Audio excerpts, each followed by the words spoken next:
neopatias que nós viemos estudando aqui até o momento, né? Mas é uma doença reumatológica também que causa uma síndrome dolorosa crônica, tá? De característica músculo-esquelética. Então, é uma dor crônica. Então, dor crônica é aquela que dura por mais 7 dias. mais de 3 meses, tá? Persiste por mais de 3 meses. Então, é uma dor crônica, certo? Essa síndrome dolorosa, ela é não inflamatória, como eu falei, tá? Então, às vezes, os pacientes eles até têm a impressão de que estão todos inflamados. Eles falam, não, eu estou todo inflamado, mas isso não é uma dor de origem inflamatória, tá? Ela é muscular, mas às vezes pode ser articular também e costuma ser difusa, tá? Ela é uma síndrome, então associado com a dor muscular crônica, a gente tem outros sintomas, tá? Então aqui a gente tem a fadiga, distúrbios do sono, distúrbios cognitivos e distúrbio do humor associados, tá? A gente vai ver certinho cada característica dessa. A fibromialgia, ela é a principal doença hoje em dia da reumatologia, tá? E é muito comum a gente ver pacientes que têm outras doenças que causam dor crônica e aí no decorrer desenvolvem também sintomas da fibromialgia. Então é muito comum, às vezes a pessoa tem dor na coluna porque tem hérnia de disco só. E aí a dor na coluna é como se fosse um gatilho, às vezes, para se desenvolver um quadro de dor difusa. Então é muito comum ela vir junto de outras doenças, principalmente de outras doenças que causam dor crônica, tá? E é muito comum fibromialgia associada com as outras doenças autoimunes reumatológicas também, tá? Então não precisa ter só fibromialgia, não é um diagnóstico de exclusão, mas, tá? A pessoa pode ter fibromialgia e artrite reumatoide, por exemplo, tá bom? O que ficaria no caso associado à fibromialgia com a artrite, por exemplo? Como ficaria? Como assim? Sintomas? Não, a apresentação do caso, assim. Apresentação clínica, por exemplo, então vamos lá. Uma mulher de 40 anos, por exemplo, há 6 meses vem queixando de poliartralgia em mãos, punhos, joelhos, porém refere também mialgia difusa, dor muscular difusa, né? Associado com insônia, ansiedade, depressão, cansaço, esquecimentos. Aí lá no exame físico às vezes pode ter sinais de artrite no exame físico, mas a gente encontra todos os pontos dolorosos, né, musculares presentes à palpação, né? E aí fibromialgia e artrite, por exemplo, tá? Mas pode vir associado e muito. É raro, na verdade, eu ter só fibromialgia. Mas uns 95% é fibromialgia e outra coisa, e artrose, e tendinite, e hérnia de disco, é muito comum, tá? Essa doença é uma síndrome, como eu falei, e ela pode vir associada de outras síndromes funcionais também, tá? Então é muito comum pacientes com fibromialgia terem enxaqueca, tá? Migrânia com áurea ou sem. Síndrome do intestino irritável, tá? O que é síndrome do intestino irritável? Como é que é isso?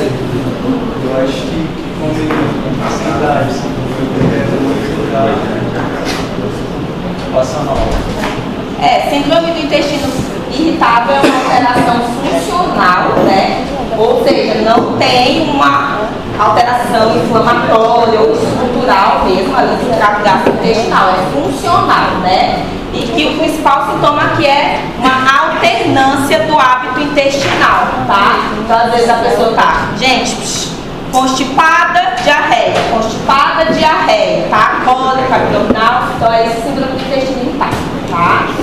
Síndrome das pernas inquietas, o que é isso? Ansiedade.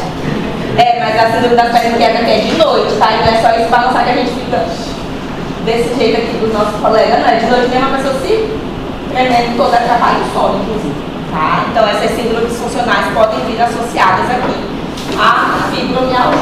Essa deitado, assim, não é? Até deitado, dormindo, inclusive. A epidemiologia, então, né, ela tem uma alta prevalência. Aqui no Brasil, agora, estima-se que 2 a 2,5% da população geral tem diagnóstico de fibromialgia, tá? Acomete muito mais mulheres, tá? Então, é 10 mulheres para cada um homem, certo? E a idade varia, pode ser dos 25 até os 65 anos de idade. Qualquer idade, na verdade, pode ser comprometida. Como ela é muito mais comum em mulheres, quando é em homens, às vezes o diagnóstico é um pouco mais difícil, porque é bem mais raro em homens. Então, às vezes, a gente precisa investigar um pouco mais, descartar outras coisas mesmo, porque é uma doença realmente mais prevalente no público feminino, tá?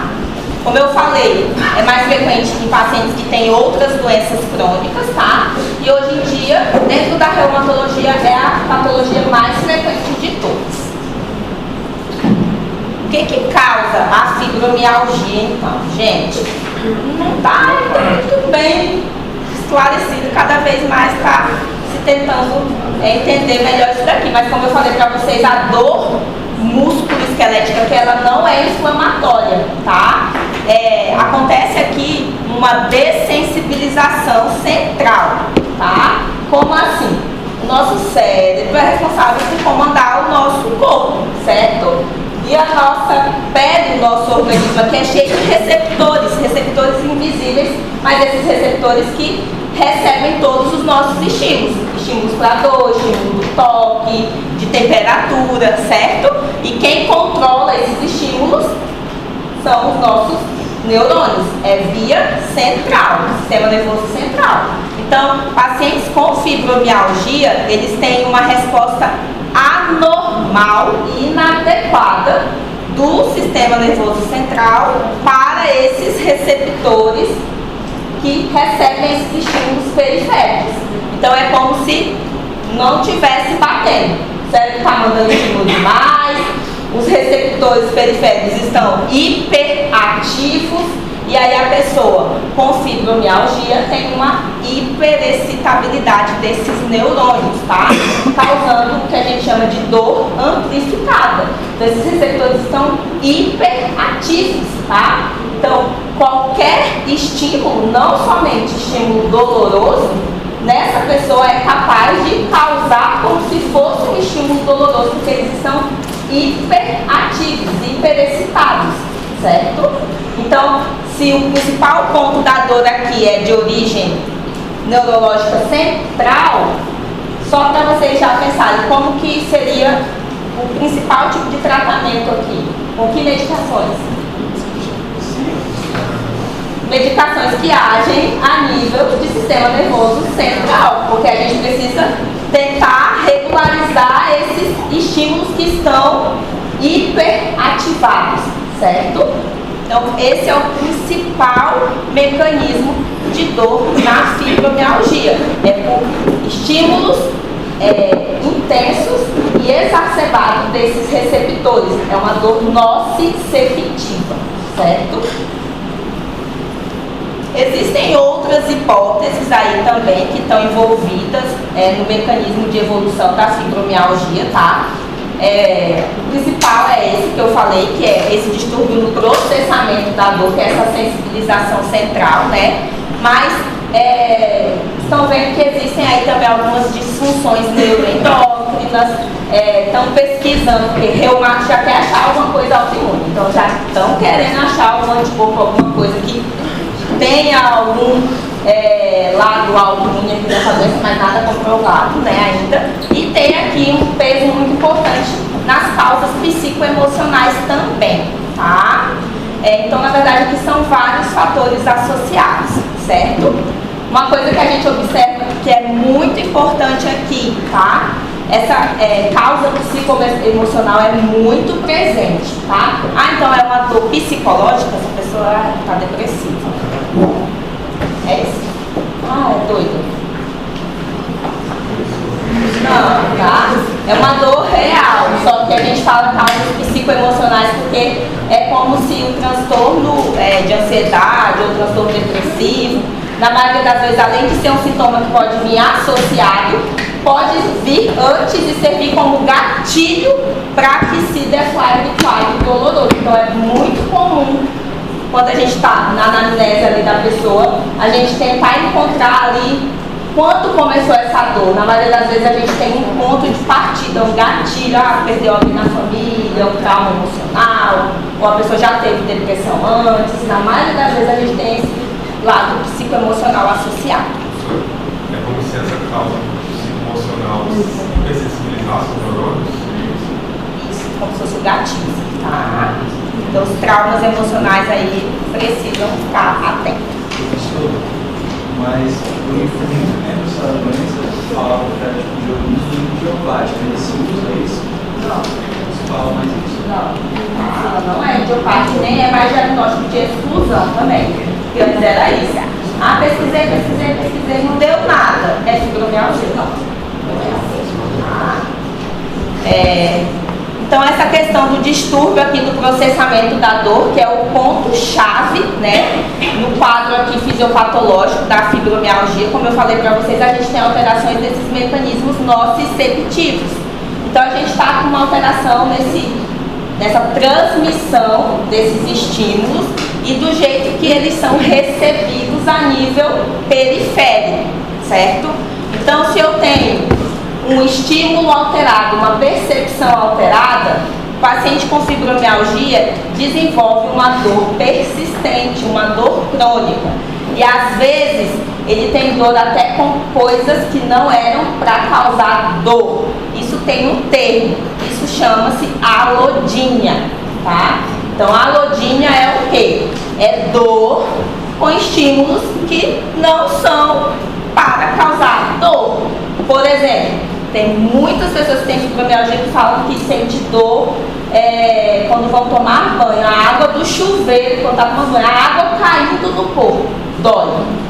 Para pentear os cabelos, o pente passando no couro cabeludo, dói no couro cabeludo.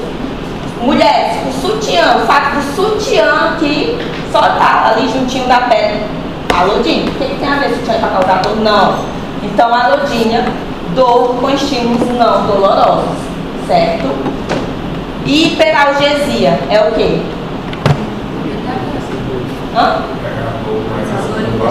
Uma dor mais exacerbada. Então, se eu dou um beliscão, um apertão, dói ali um pouquinho, você sente que dói. Mas na pessoa que tem fibromialgia é 100 vezes mais. Então, hiperalgesia é diferente de alodínia.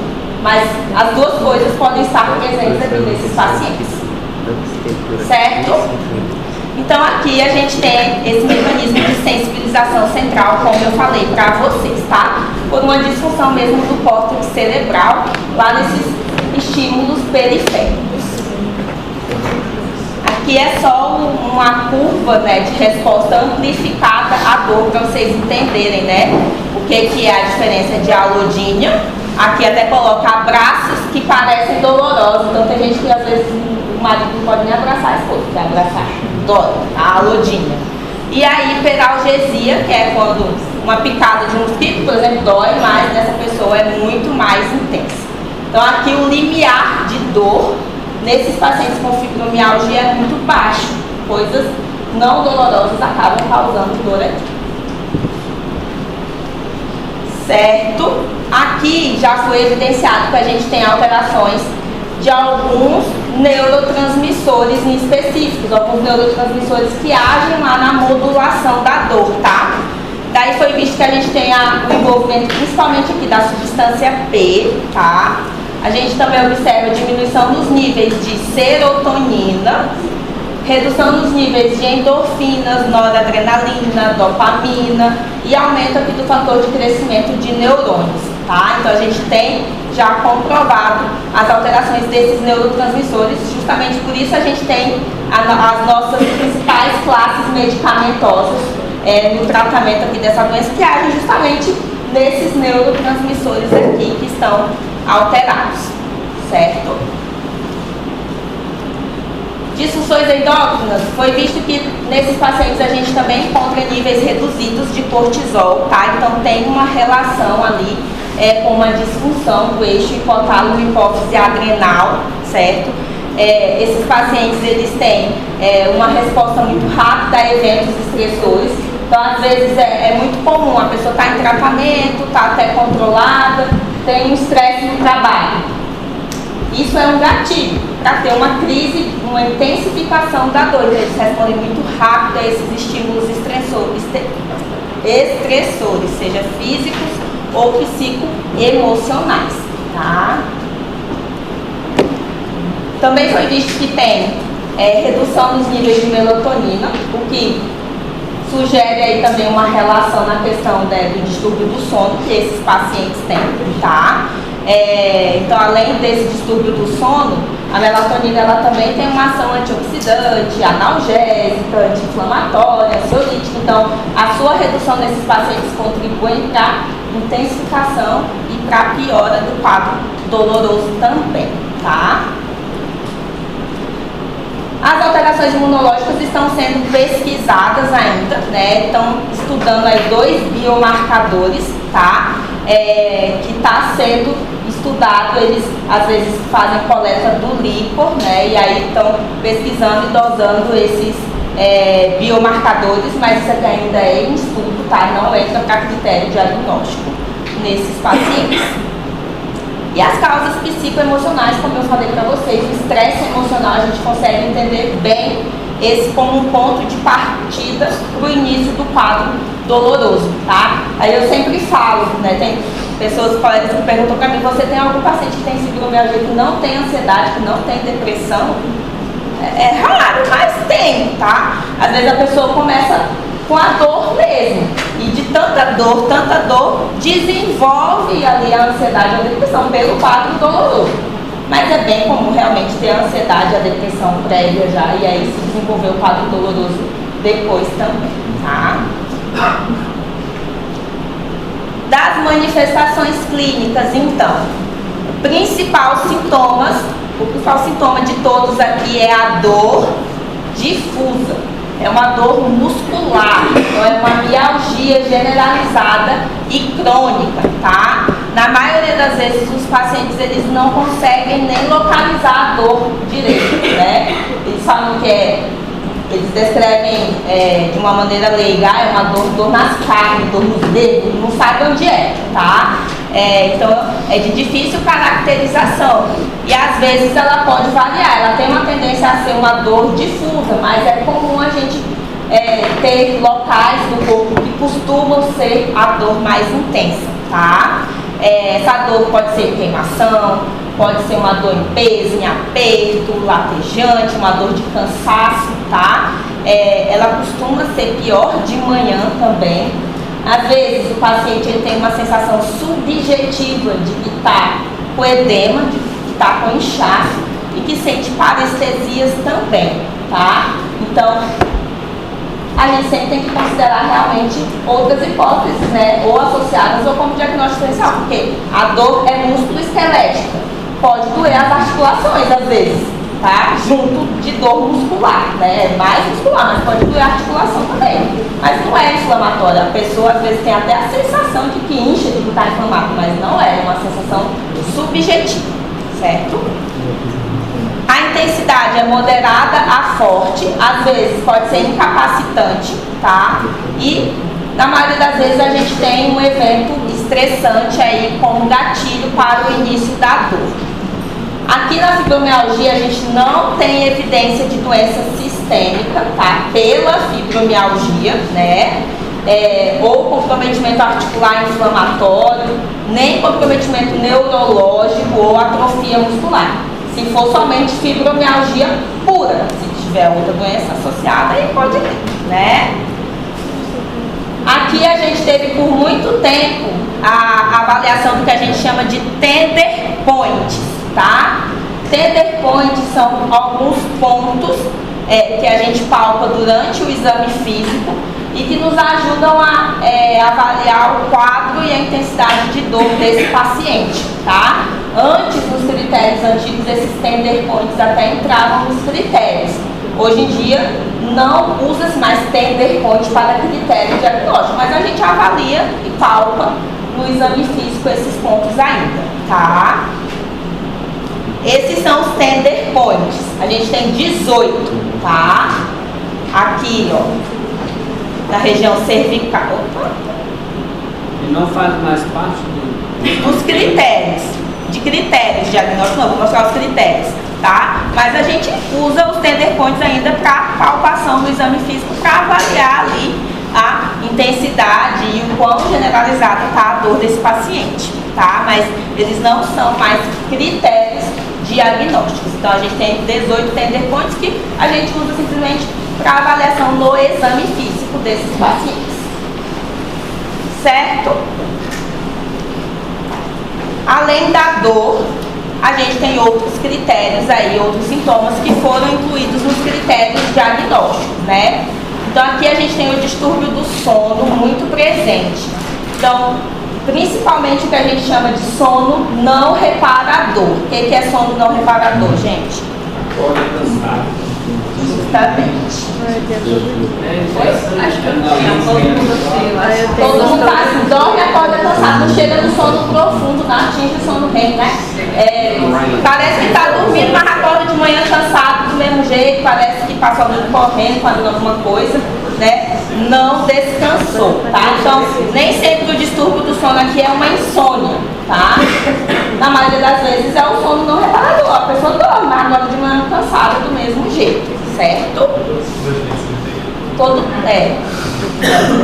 Quase 100% dos pacientes aqui têm distúrbio do sono, tá? Outro sintoma é a fadiga crônica, tá? Que é o estudante de medicina também, né? Que é essa sensação de exaustão. Acho que vocês tudo têm fibromialgia, gente. É só estudo, né? Tanto problema mais um pote cheio de hernia de disco na boca. Síndrome do pânico é um fator associado também, tá?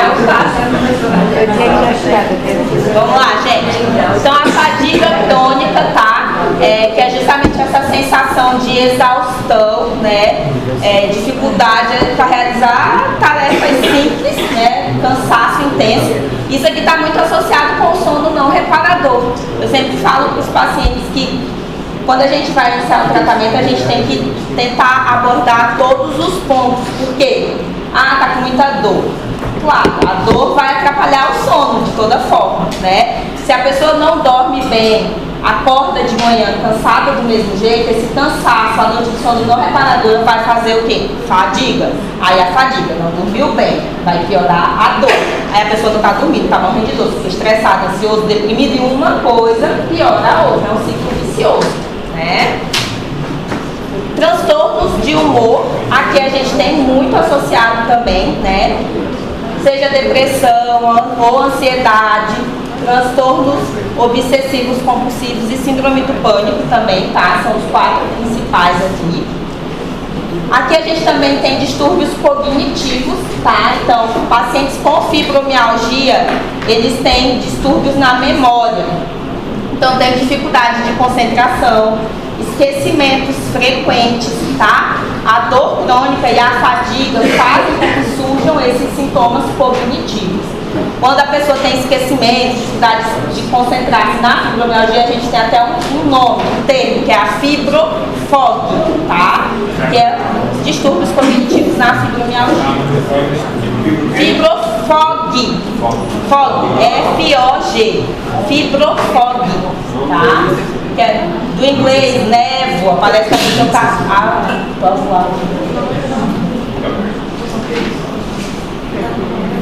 E aí a gente tem outras manifestações que eu falei, gente, outras manifestações que são as manifestações satélites, que também podem vir aí em cerca de 90% dos pacientes, né? Então, como eu falei, ó, síndrome da fadiga crônica em 50% aí dos pacientes, síndrome do intestino irritável em 40%, cistite intersticial, vocês sabem o que é cistite intersticial?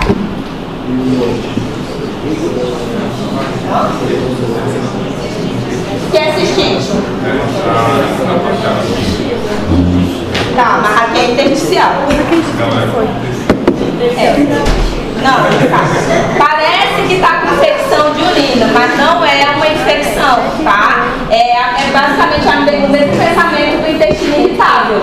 Eu não falei que não tem uma inflamação do intestino, mas a pessoa apresenta essa alternância do hábito intestinal porque tem uma alteração no funcionamento. Então, a cistite intersticial é uma alteração do funcionamento ali do epitélio da bexiga. A pessoa desenvolve sintomas que simulam sintomas de uma infecção de urina, tá? Então, é muito comum esses pacientes referem principalmente que, às vezes, principalmente de noite, passa a noite todinha levanta umas 5, 6 vezes para ir fazer xixi. E aí vai lá e vai de pouquinho em pouquinho, às vezes dói, às vezes tarde, tá? Parece que tá com infecção de urina, vai lá, faz um monte de exame, não tem infecção de urina nenhuma, tá? Cistite intersticial. Dor pélvica também pode acontecer, tá? Uma dor pélvica crônica. Migrânia, tá? Né? As crises enxaquecosas aí também. Gente, em 53% dos pacientes. Outra coisa muito comum aqui é a disfunção da ATM, tá? Então, esses pacientes têm muita dor aqui na ATM. Às vezes faz bruxismo junto mesmo, né? E a síndrome das pernas inquietas. Certo? Então, são sintomas satélites, esses daqui, que podem vir aí associados, e a gente precisa pesquisar na consulta desse paciente. Uma pessoa que tem umas 4 manifestações daquela satélite ali, a gente já pode associar. Mas tem que ter os sintomas base, né? Não vem só a satélite só. Tem dor muscular difusa, tá? Sim. Crônica, persistente, fadiga, e aí tem disfunção de ATM, aí ok, né? Mas não só a disfunção de ATM sozinha, tá? E aí a gente foram desenvolvidos os critérios diagnósticos, tá? Os últimos que são os que estão vigentes são os critérios ACR de 2010, tá? Que é do Colégio Americano de Reumatologia, tá? Então esses são os que estão vigentes. Então esses critérios, eles têm como objetivo mensurar aí o quadro de dor e acompanhar os sintomas que podem vir associados a eles, tá? A gente não utiliza mais a contagem dos pontos dolorosos, como eu falei para vocês, que são os tender points, né? Eles não são mais utilizados como critérios, tá? Outra coisa que também já caiu por terra, a fibromialgia não deve ser considerada diagnóstico de exclusão. Antes também era assim, eu já vi cair em prova de residência também isso, tá? Pesquisei tudo, descartei todas as outras coisas, não é nada, é fibromialgia, então não é diagnóstico de exclusão.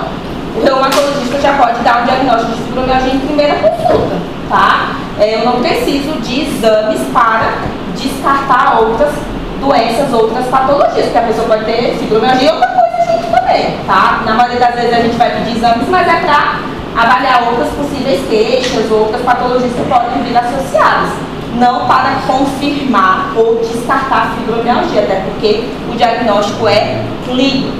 Não existe até o dia de hoje nenhum exame laboratorial, nem de imagem utilizado para o diagnóstico de fibromialgia. Tá? O diagnóstico é clínico, feito pelo especialista em consulta mesmo, certo? Essa dor, ela tipo, lá tem a classificação na alodnia e tem a hiperalgesia. Tem que ter lá, ou quando você tiver uma dor menorzinha, o paciente tem uma dorzinha. Pode ser menor, tá? Não são todos os pacientes que têm alodina e hiperalgesia, não, tá? São de estágios, né? Oi.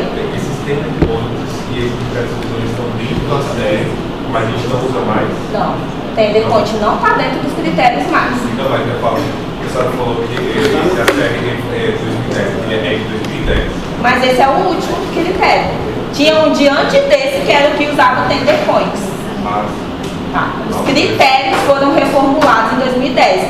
O anterior era de 1997, não me lembro, que era o que incluía os tender points como um dos critérios para o diagnóstico, tá? Então, embora a gente palpe aqueles pontos dolorosos no exame físico, porque a gente palpa ali para examinar, avaliar o grau de dor do paciente, mas eles não entram aqui como critérios para o diagnóstico.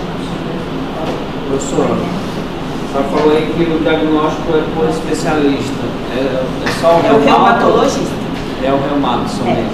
O médico especialista de fibromialgia é um reumatologista. Então, como o diagnóstico é clínico, o ideal é que passe por uma consulta com o reumatologista para a confirmação desse diagnóstico. Embora tenham muitos outros médicos, outros especialistas que dão esse diagnóstico, mas é como eu falei, virou uma moda. Não sei o que é fibromialgia, só para dar uma resposta para o paciente, porque o paciente não vai aceitar como é que eu estou tendo tanta dor e a pessoa fala que eu não tenho nada. Então o ideal é mandar para o especialista, para a confirmação. E aí, nesses critérios de 2010, o que a gente utiliza? 2 escalas, que é o índice de dor generalizada e a escala de gravidade de sintomas, tá? É a partir disso que a gente avalia os critérios diagnósticos agora, tá? Tô certo? Então, o que a gente tem aqui, ó? Não preciso que vocês saibam a pontuação em si, mas eu preciso que vocês entendam o que tem dentro de cada critério, que é o que vai dar no diagnóstico, né? Então, aqui no índice de dor generalizada, o que a gente faz às vezes a gente pode até imprimir essa tabelinha aqui, né? Dar para o paciente ou ir perguntando e marcando um X, tá? A gente vai perguntando para ele se ele teve dor nesses locais aqui descritos na tabelinha nos últimos 7 dias, tá? E aí as áreas que incluem aqui no índice de dor generalizada é mandíbula, ombro, braço, antebraço, quadril, coxa, perna, cervical, tórax e abdômen, tá? E aí vai pontuando, né? Sim ou não, tá? Nos últimos 7 dias. Daí a gente tem que ter um índice de dor generalizada maior ou igual a 7 pontos, ou seja, 7 localidades, né? Com dor nos últimos 7 dias. Ou um índice de dor generalizada entre 3 e 6. E aí a gente avalia junto essa outra escala aqui, como eu vou falar para vocês agora, tá? Então, além de avaliar a dor, né, que são esses locais, a gente também avalia essa outra escala aqui, que é a escala de gravidade de sintomas. O que entra aqui nessa escala, tá? Entra a fadiga, tá? E aí a gente pede para nos últimos 7 dias o paciente pontuar o grau de fadiga de 0 a 3. Tipo, 0 é nada, fadiga nenhuma, 3 é morrendo, o caminhão vai pro piloto. Sono não reparador, de 0 a 3, tá? E sintomas cognitivos entram aqui, nessa escala, que é o esquecimento, dificuldade de se concentrar, tá? E os sintomas somáticos, que são aquelas manifestações satélites, né? Dor abdominal, dor pélvica, dor de cabeça, tá? Pontuando também de 0 a 3, tá? E aí a gente junta as 2 tabelinhas, né? Então, se tem um índice de dor generalizada maior ou igual a 7 e uma escala de gravidade de sintomas maior ou igual a 5, ou aqui o índice de dor de 3 a 6 e a escala de gravidade de sintomas maior ou igual a 9. Não precisa vocês decorarem isso aqui. O número, maior que não sei quanto. Eu quero que vocês entendam os sintomas e o que entra dentro de cada síndrome satélite e o que é realmente um paciente, quanto que vocês vão suspeitar, mas não precisa vocês decorarem isso aqui, essa pontuação, tá? Viu que não entra tender point, né? Que é os pontos dolorosos, tá? Esse tender point faz muito com esse DG, né? Sim, só que o tender point, o examinador médico ia dar dígito pressão palpando, tá? E aqui não, aqui eu vou perguntando, é subjetivo, né? O que é essa síndrome satélite? Síndrome satélite é isso. São todos esses sintomas, tá? Que aí entra às vezes tontura, depressão, dor pélvica, constipação, que seja intestino irritável, enxaqueca, todos esses sintomas funcionais que podem vir associados, tá? O diagnóstico diferencial é tudo que vocês possam imaginar na face da Terra. Todas as doenças que vocês viram até hoje e verão até o fim da vida é diagnóstico diferencial, tá? Mas tem que descartar às vezes, né? Hipotireoidismo, que dá muito cansaço, anemias, tá? Doenças síndromes paraneoplásicas. A gente tem que às vezes considerar algumas doenças inflamatórias autoimunes se eu tiver sintomas ali às vezes associados, né? Doenças neurológicas, doenças infecciosas. ansiosos, tá? É só importante frisar aqui, de novo, fibromialgia não é diagnóstico de exclusão. Então, eu peço os exames porque eu estou com a hipótese de que possa ter alguma outra patologia associada. Então, os exames é para me avaliar outras possibilidades.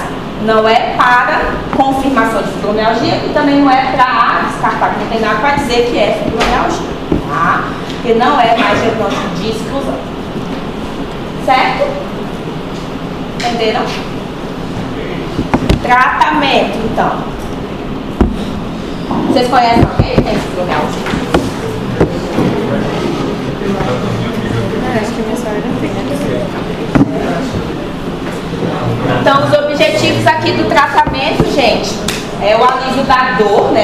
Tem paciente que tem uma dor que é incapacitante, tá? Quando eu fazia residência, eu peguei uma vez que eu não conseguia nem andar até a maca. Eu já fiquei pensando, meu Deus, essa mulher, já fiquei pensando nas minhas doenças mirabolantes, que ela tinha um monte de coisa, mas não era fibromialgia mesmo. Mas às vezes a gente fala assim, nossa, fibromialgia incapacita.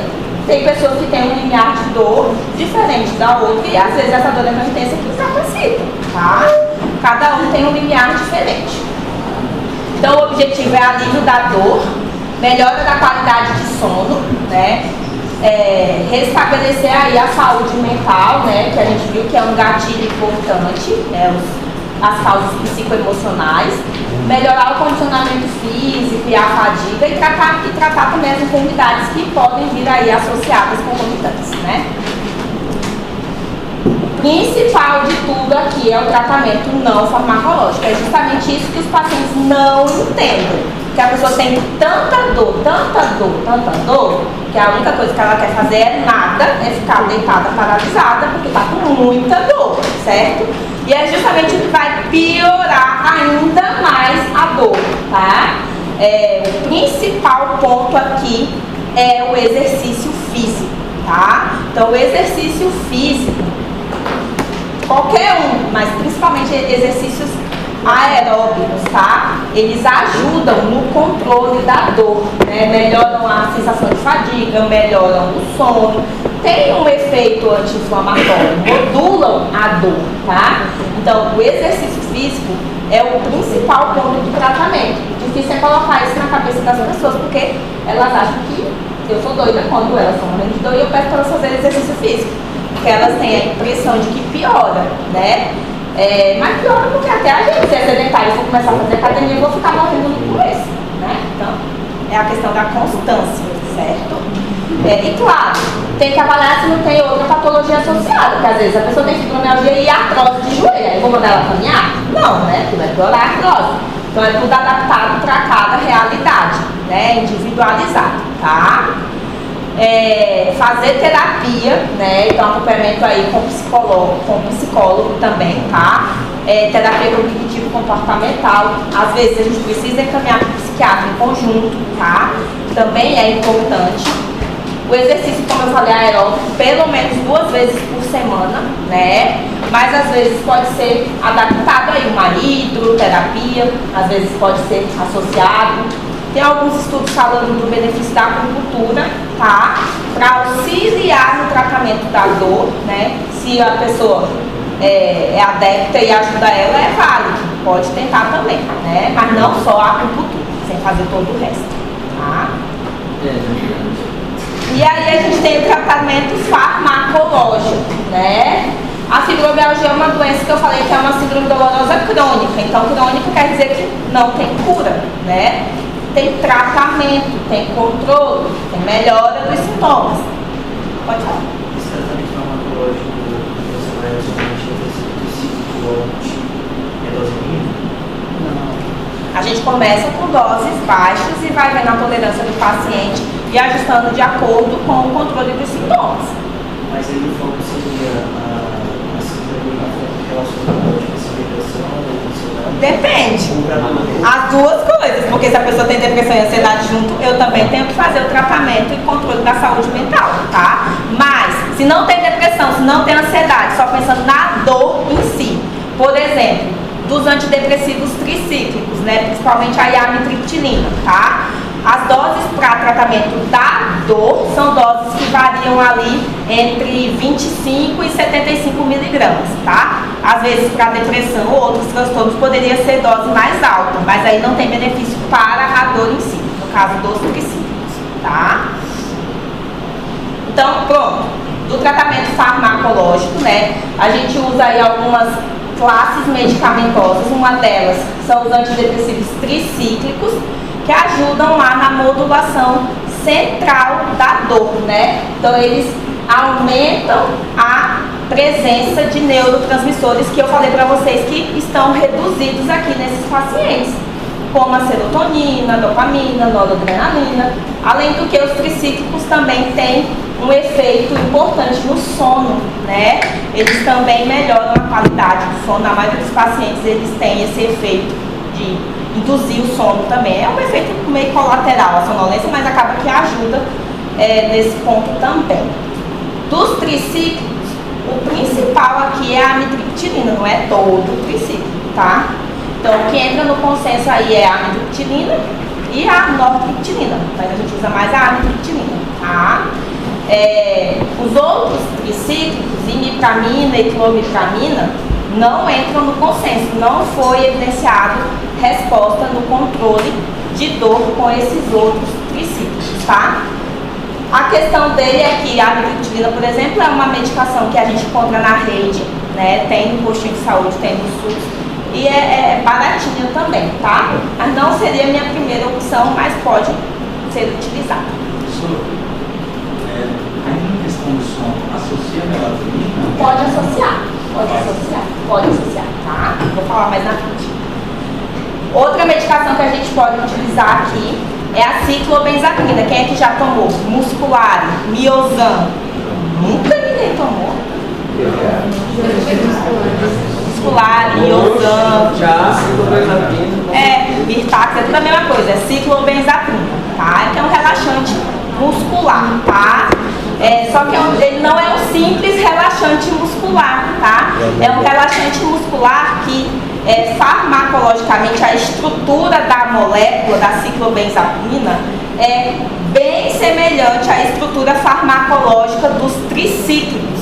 Por isso que a gente observa efeito com a ciclobenzaprina e por isso que é uma medicação que pode ser usada às vezes auxiliar no tratamento de uso contínuo, não só quando está com dor, porque ela tem essa estrutura semelhante aos tricíclicos. Qual seria... O quê? Pode falar. Qual seria a posologia da amitriptilina? De 25 a 75 miligramas por dia, tá? Para fibromialgia. Ela específica? À noite, porque dá sono.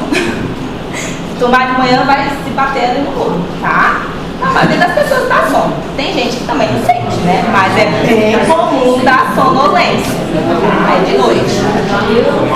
A ciclobenzaprina também é de noite, tá? Porque já que ela é bem parecida com os tricíclicos, na maioria das vezes ela também dá como um efeito aí colateral a questão da sonolência, tá? Então, ela se assemelha muito com o tricíclico, só que ela não tem o efeito antidepressivo, mas o efeito ali no tratamento da dor, o efeito analgésico, pela sonolência é estruturalmente bem semelhante aos tricíclicos, por isso que a gente pode associar ao tratamento aí dose de 5 a 20 miligramas, tá?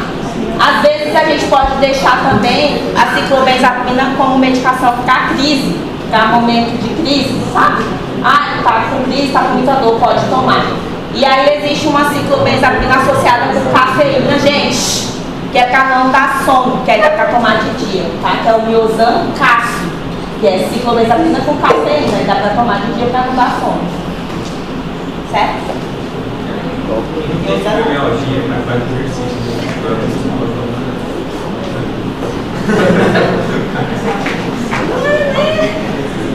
Outra classe de medicações que a gente usa aqui são os inibidores da recaptação de serotonina, tá? Principalmente aqui a fluoxetina, que é outra medicação que a gente também tem na rede básica, tá? E também o valor é baixo, né? Baixo custo aí para acesso dos pacientes. A dose da fluoxetina é de 20 a 40 miligramas aqui na fibromialgia, tá? O O que a fluoxetina faz? Ela também acaba auxiliando na dor, até porque ela aumenta, né, os níveis de serotonina, tá? E ela também vai agir ali nos transtornos de humor que podem vir associados, né? Transtorno de ansiedade ou depressão. Além de melhorar também a sensação de cansaço, de fadiga, né? Dá um bem-estar ali também, tá? Os outros inibidores de recaptação de serotonina, tá? Eles não foram incluídos no protocolo de tratamento. Então, escitalopram, citalopram, sertralina, paroxetina, tudo é inibidor da recaptação de serotonina, ok? Mas eles não foram incluídos no protocolo como opção terapêutica aqui, auxiliar no tratamento da fibromialgia, tá? Então, desses é a fluoxetina a escolha, certo? Eu costumo associar, gente, é muito difícil fazer monoterapia, fazer isolado, tá? Então, se eu for escolher medicação que tem no SUS, na rede, na maioria das vezes eu começo com uma fluoxetina 20mg de manhã e coloco uma amitriptilina 25mg de noite, tá?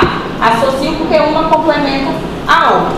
Agora, se eu for começar o que eu realmente quero, se a pessoa conseguir comprar, eu vou começar uma fluoxetina associada com uma pregabalina, tá? Mas se não tem jeito, a gente usa fluoxetina e amitriptilina também, né? E em alguns casos eu até associo quando é dor muito intensa, fluoxetina, pregabalina e amitriptilina, por exemplo, às vezes. Associo também, tá? Outra classe são os inibidores da recaptação de serotonina e noradrenalina, que são os duais. Vocês já tiveram psiquiatria? Não. Vocês não têm no Mas vocês já ouviram falar dessas classes aqui, né? Se tiver farmácia, tá? Então, pronto, estão os duais, né? Duais que agem em dois neurotransmissores, serotonina e noradrenalina. Esses são os meus queridinhos, tá? A duloxetina já foi incluída em bula, inclusive, porque antes largar não tinha bula, mas agora já foi incluída em bula, tá? Como opção terapêutica na fibromialgia, tá? Então, aqui a gente tem a duloxetina como principal representante. A dose inicial de duloxetina é 30mg por dia, tá? E daí a gente vai ajustando de acordo com a necessidade, tá? Lembrando que qualquer um desses antidepressivos, qualquer uma dessas medicações aqui, vocês já devem ter ouvido, mas vou falar de novo e é importante que vocês também sempre falem para os pacientes quando vocês forem começar qualquer uma dessas medicações. Nos 7 primeiros dias, essas medicações podem causar efeitos colaterais, tá? Que é uma fase que a gente fala que é a fase de adaptação do corpo da pessoa. Então, eu aviso, tá? Pode dar enjoo, pode dar dor de estômago, dor de cabeça, tontura, sonolência, a pessoa ficar mais estressada ainda, querer matar um, tá? É comum. Depois de 7 dias, esses sintomas, eles têm que ir amenizando, tá? E a medicação mesmo só vai começar a fazer efeito depois de 15 dias. Então tem que avisar, porque a pessoa começou a tomar, às vezes está com 3 dias ali, estou morrendo, esse remédio me fez mal. Aí faz o quê? Para a medicação. O remédio nem fez efeito ainda, tá? Você pode fazer a estratégia de começar com dose menor também? A gente sempre começa com a dose menor, justamente por essa questão da tolerância e dos efeitos colaterais esperados já até com as mínimas doses, tá? A 10 pode usar também? Oi? A 10? Não entendi. A 10 pode usar? 10? Desvenlafaxina pode, tá? Mas a gente prefere a venlafaxina. Mas pode ser a desvenlafaxina também, tá? Mas a primeira aqui dos duais é a duloxetina. Se não tolerou duloxetina, aí a gente pode mudar para venlafaxina ou para desvenlafaxina, tá? Como opção de dual. Por favor, né? Um ou outro. Não, a gente não vai deixar, embora os psiquiatras às vezes associem, mas é por outro motivo, né? Mas a gente, assim, na fibromialgia, ou é duloxetina ou seria fluoxetina, não as duas coisas, né? E aí começa com 30mg da duloxetina. A dose máxima aqui tá até 90, mas pode ser até 120, foi atualizado, tá? Dose máxima de duloxetina até 120mg por dia.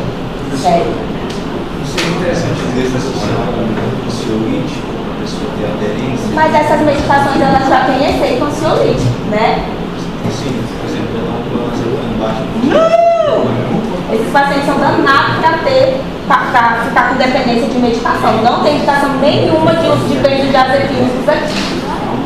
Só por conta da fibromialgia não. Eu sei que seja porque tem crise de pânico e aí precisa causar de resgate o clonazepam, né? Mas para a fibromialgia, nem para ajudar no sono, a pessoa tem sono, eu vou passar clonazepam. Não, nunca tem que ser a primeira opção de vocês, os benzodiazepínicos, tá? Nunca, tem que ser várias outras medicações que ajudam no tratamento de sono antes de você ter que chegar nos benzodiazepínicos, porque é muito difícil tirar depois. Pensando na menor dose mesmo, né? O quê? Dando a menor dose.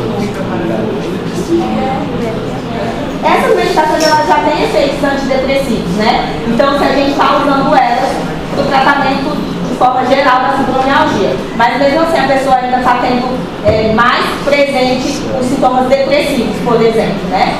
Aí eu sempre caminho para o psiquiatra em conjunto, porque aí na maioria das vezes realmente precisa acrescentar e associar algum outro antidepressivo, porque só aquele ali que a gente usa para a fibromialgia não está sendo suficiente. Mas aí eu encaminho para o psiquiatra para acompanhamento em conjunto, tá? Mas pode associar outros antidepressivos sim. Certo? Tem outro dual aqui que é o milnaciclano, mas esse milnaciclano não está disponível no Brasil ainda, tá? E aí a gente tem a classe dos neuromoduladores, que eu também gosto bastante, tá? Os neuromoduladores, eles agem aumentando lá na fenda pré-sináptica a presença de glutamato, tá? E aí o glutamato age modulando os receptores NMDA e ajudam ali na modulação da dor, tá? Tanto que esses neuromoduladores são medicações que podem ser utilizadas não só para o tratamento da dor crônica da fibromialgia, podem ser usadas para o tratamento da dor crônica de forma geral. Por exemplo, é usado muito para lombalgia crônica por quem tem hérnia de disco, tá? Isso, lá na fenda pré-sináptica, tá? Age lá nos receptores NMDA. E aí aqui a gente tem duas opções, a gabapentina e a pregabalina, que é a minha preferida também, tá? Então eu associo muito duloxetina com pregabalina. A pregabalina a gente também prefere usar à noite, porque na maioria das vezes pode dar ali uma sonolência. Mas tem gente que não tem sonolência, tá? E aí quando eu vou ajustando a dose porque precisa ser ajustada devido ao quadro de dor, às vezes eu acrescento inclusive pregabalina de dia, pode ser até de 8 em 8 horas às vezes.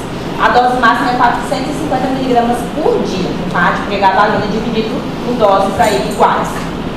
Eu costumo começar com 75 mg de noite, aí eu vejo a tolerância da pessoa.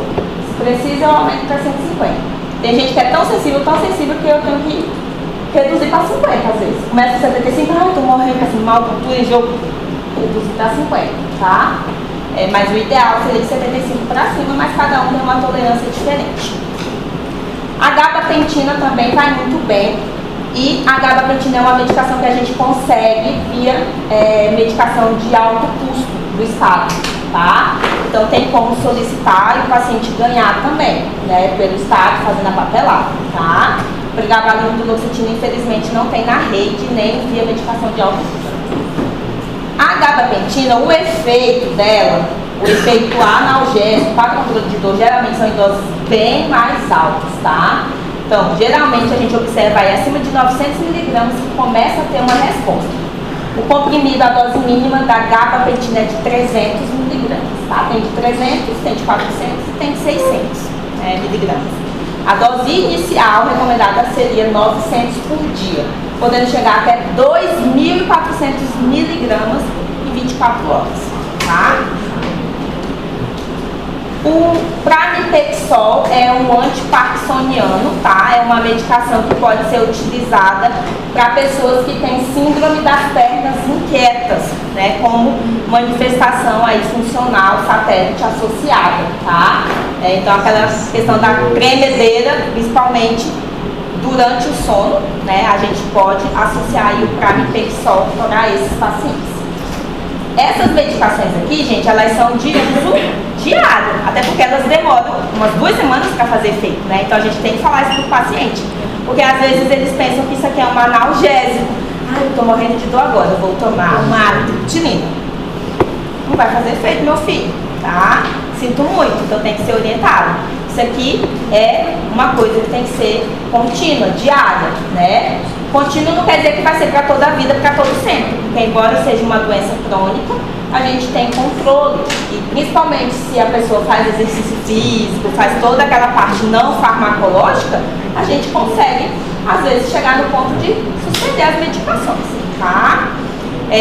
Mesmo tomando as medicações de tratamento, às vezes, essa pessoa pode passar por uma crise, né, que é um período de piora, de intensificação das dores.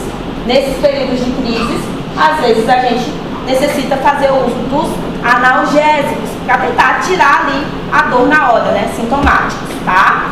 Então, analgésico simples, geralmente se a pessoa não tem alergia à dipirona, eu costumo deixar a dipirona de 1 grama, né, que é a dose dobrada. Um comprimido até de 6 em 6 horas se precisar. Às vezes eu deixo a ciclobenzaprina, né, junto, tá? Se só os analgésicos simples não servem, às vezes a gente pode deixar para dor mais forte os opioides, tá? Principalmente aí o tramadol, que é um opioide que tem uma ação via sistema nervoso central, né? Para período de crise, certo? AINES, corticoide, não é indicado, é um erro também muito comum, tá? Ah, a pessoa tá morrendo de dor, vou dar ibuprofeno. Não é dor inflamatória, tá? Então, não é indicado o uso de anti-inflamatórios ou corticoide nesses pacientes, tá bom? E é isso, gente. Agora, dia 12 de maio, é o dia mundial da fibromialgia. Certo? Dúvidas? Não precisa saber as doses em si, mas você tem que saber as medicações utilizadas para o tratamento, as possíveis associações, medicações ali para crise, né? Calma que é só o especialista aqui. Mas a gente pode mandar depois para fazer seguimento no postinho. Vai lá uma vez no especialista para confirmar e depois, se a pessoa não tem condição, a gente manda seguir com o clínico, né? Aí vai só renovando a receita e orientando. Certo? Vamos lá.